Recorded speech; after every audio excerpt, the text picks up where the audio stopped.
første gang i Danmark, at de har ville formere sig i fangenskab. Vi har været så heldige at få 3 unger, og moren det er Laura, den store hund der.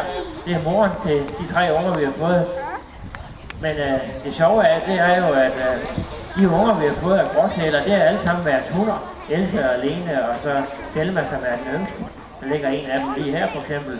Og så har vi Selma her, hun er den yngste. Og så har vi den næste, den ligger her. Det er så den mellemste af dem.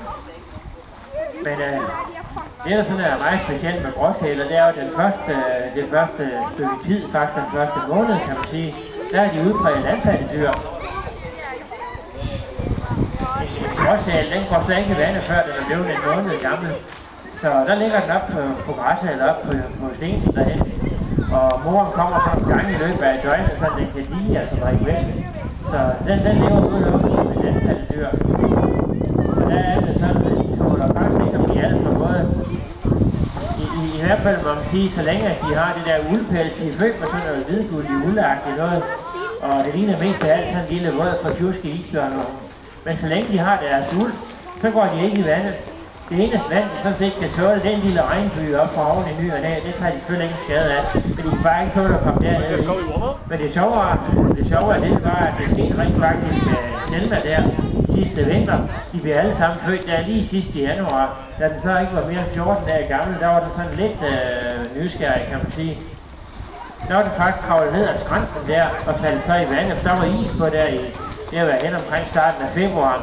Men heldigvis så mine kollegaer, de fik den reddet op. Der lå den og rystede noget af kulde.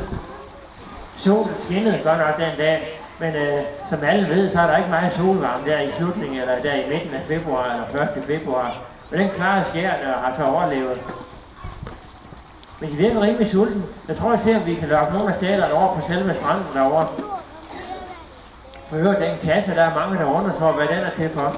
Det er faktisk meningen, at den sæl her, den skal til Esbjerg, og så får vi en dernede fra. Det er så ikke før i maj måned, det sker. Men det tager også tid at vente sig til sådan en kasse, fordi gråsæler er meget mistænksomme og sky. Så nu får vi se. Hvis jeg tager sådan en sild her og peger over på stranden, så ved de godt, at de skal søge derover. Nu kender de den bevægelse der. Og her om eftermiddagen, der er den sjovt nok altid mest sulten. Så jeg tror, vi har en chance for at få nogle af dem lukket over. Det er sådan mere, så I kan se, hvordan sådan en sæl bevæger sig på landjorden. Godt nok er de ikke helt så gesvindte op på land. Men det skal man altså ikke tage fejl af, for hvis man ser en sæl ude i naturen, den er hurtigt nok til at bide. Så man må altså heller ikke røre ved en sæl, der ligger på en strand. Man ser tit sådan sælunger på stranden om sommeren og først på efteråret. Der er det selvfølgelig fristende at røre ved dem, men det må man endelig ikke gøre, fordi de har voldsomt temperament og kan nemt bide fra sig.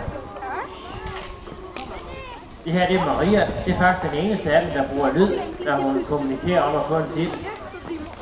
Men den kan derfor få at tage spændende. Sådan en som den her, det er en 100 af de spættede sæler. Det er dem, der er mest almindelige.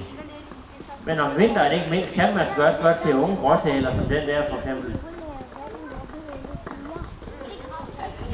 Det er ret vigtigt inden i vinteren, at de får noget mere kød på kroppen, så det må de gerne nå at få, inden at vi kommer hen til slutningen af efteråret, først på vinteren.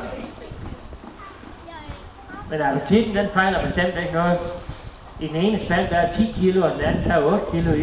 Det er faktisk heller ikke så meget til 9 store dyr, selvom der er 2 foder. Hun har den vane, at hun klapper med kæben.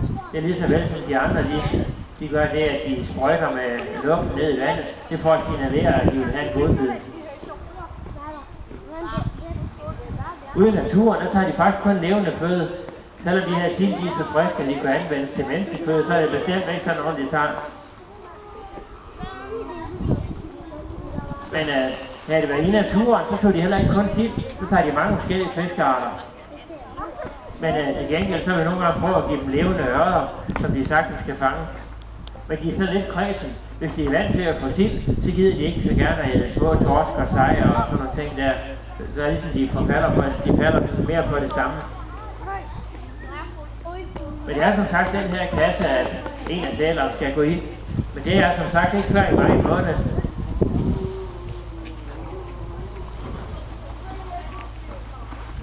Men til gengæld så gør vi det, at vi en gang om dagen, så giver vi dem vitaminpiller. Vi stopper faktisk vitaminpiller ind i silden. Fordi det er den eneste måde, man kan komme til at tage vitaminpillerne på, det er ved at snyde, så at pillerne er inde i siden, så ved de ikke, at de er der i, for ellers er de ikke taget. Den der, det er den eneste han, vi har i svættet sæler, det er Silas.